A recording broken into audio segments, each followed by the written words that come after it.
Hi everyone.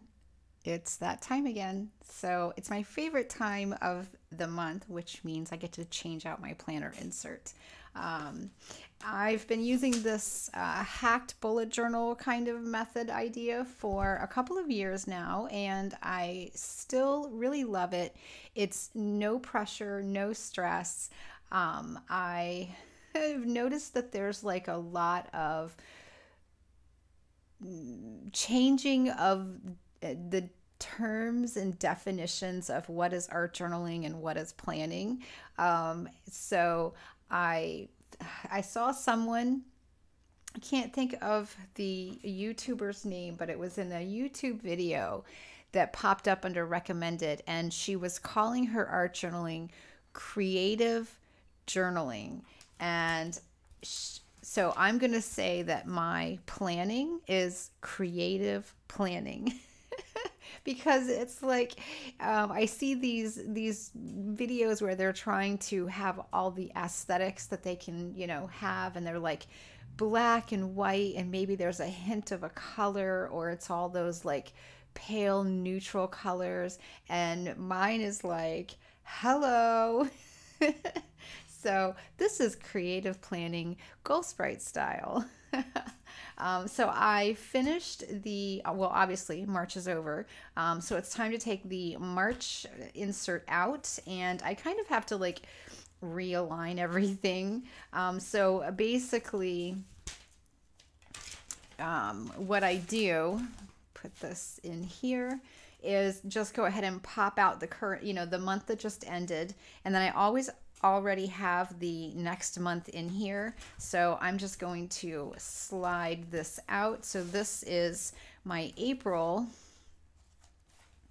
insert. So I'll put that back in. So I'm ready to go for April. And then I have my May insert already done. So I will pop May in here. And this way, I basically now have everything I need.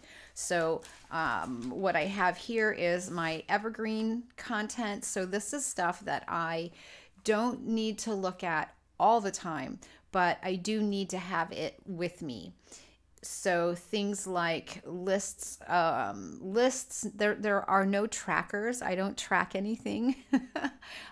But there are definitely lists and logs that I need to have. So things like my feral cat colony that I take care of, what the status is of each cat, a description of the cat, dates and pertinent information about their health and stuff like that.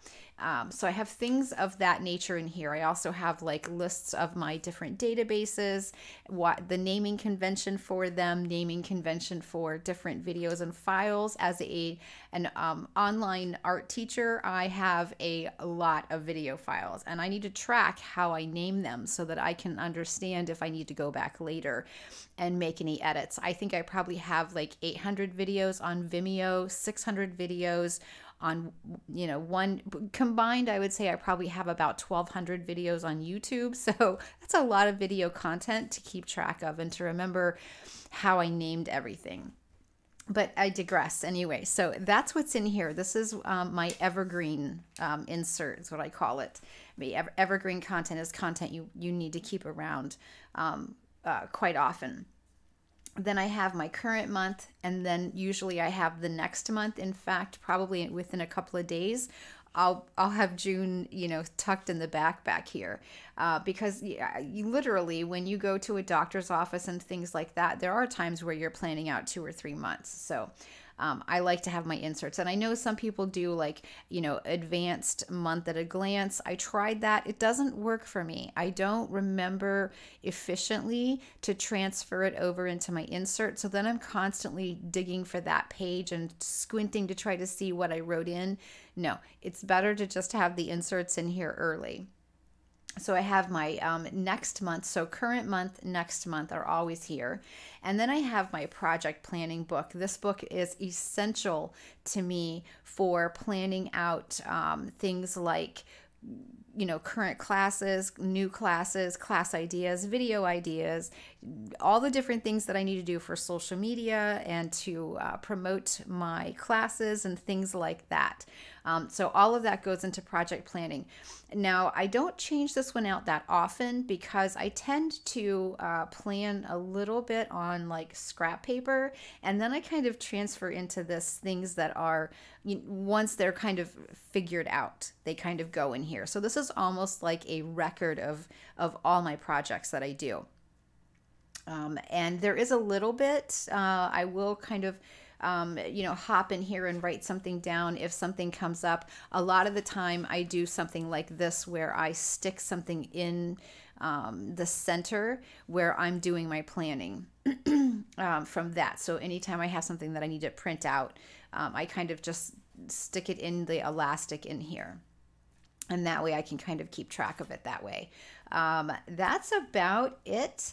Like I said, I'll probably have June in here within a couple of days. And I do already have the next month, so May, I do already have May, pretty well sketched out in here. So because I do actually already have appointments written into May.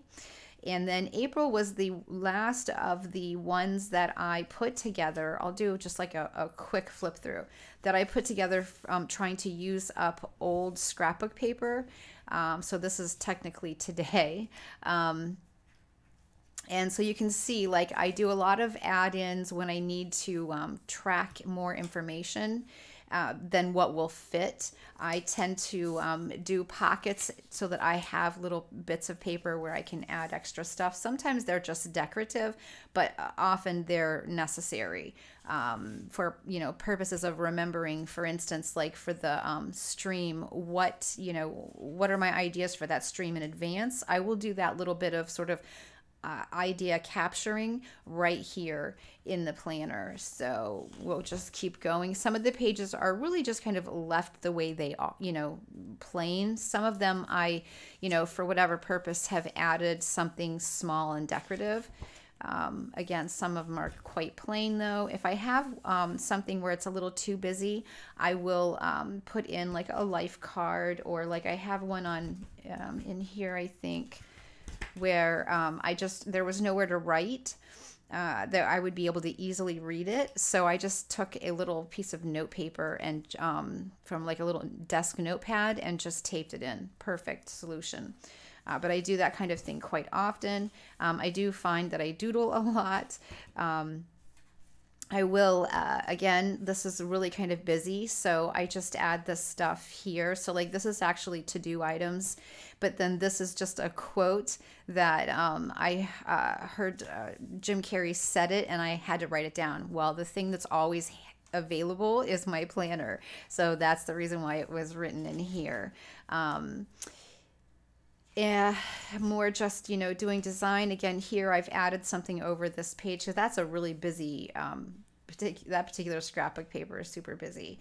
I will just add little decorative elements, things I've got to do that I have to do every month. I write them in.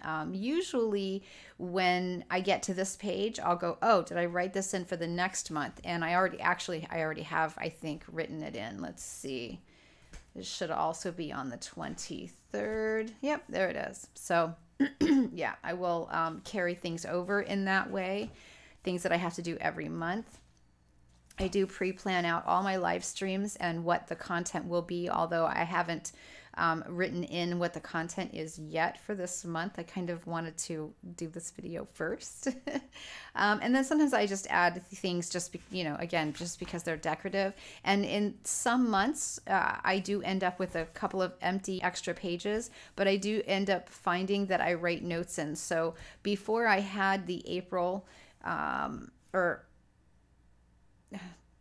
that should be May, but anyway, before I had the May plan insert done, I needed to write down an appointment for May 2nd, even though I wrote April 2nd. I'm not really sure why I did that, but so I wrote it in the very back. So it is actually useful. I think in this one, yeah, I have a couple of pages. So that's the 31st. So I have these pages. So I'll probably end up putting like a blank piece of paper on here.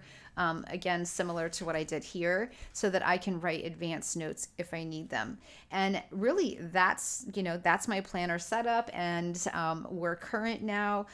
March again had some empty pages in the beginning, and then we start the actual making notes, things I have to do every day. I'm not a big note taker for them.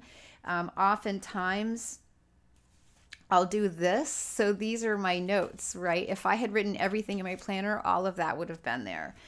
So it's better to just do it separately and then come back in and tape them in, glue them in, whatever. And then again, sometimes I just, if there's, I did actually end up writing on that, but I also wrote on this.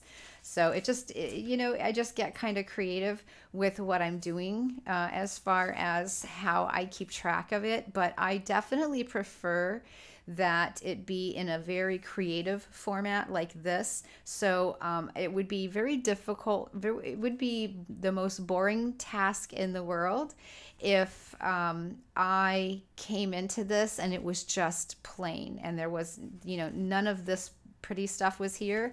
I don't think I would continue using it. I think I would have stopped using this after just a couple of months if I didn't make it pretty and creative like this. And obviously I love color and appreciate design, and I'm an artist, so this is what an artist's planner would look like, I guess, or at least my version of it.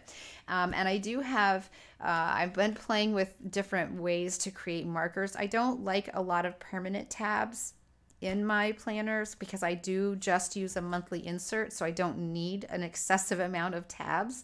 But I do like to find the current day quickly. So I've been experimenting. One is just a paper clip that I've just added a little, I don't know, embellishment to. And then the other one I made up is, this is actually a magnet. So it actually just opens up. And I did just kind of make this myself because I have the little magnets handy, but it's pretty quick to kind of, slip on and off. And I made it so that it was, versatile enough that I could have it at the top or the side like I have it here. But it makes it's easy to kind of see the day really quickly, but I'm still debating whether I want it at the top like this one or if I want it to the side. I think I'm going to go with this because this one keeps getting caught and pulled off. So I think this one ultimately will be the way to go. And that's pretty much it. And this is really just a pen loop. It's just my own version of a pen loop. I don't need but one pen. That's it. One single pen. This is the creative planning, yet keeping it simple in a way. Relax and dream up a good life. Thank you, Mr. Carey.